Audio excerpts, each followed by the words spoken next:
ನಂದಿವಾಹನ ನಾಗಭೂಷಣ ದೋಷ ದೋಷ ನಾಶ ವಿನಾಶನ ಸೃಷ್ಟಿಕಾರಣ ನಷ್ಟಹಾರಣ తమోరజో సత్వగుణ విమోచన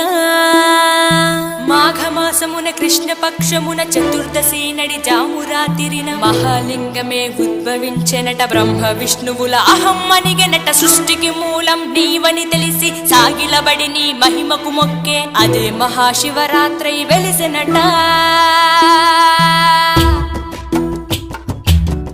అరే ఓ జంగమా విభూది లింగమా పక్కన పార్వతమ్మ తలపై గంగ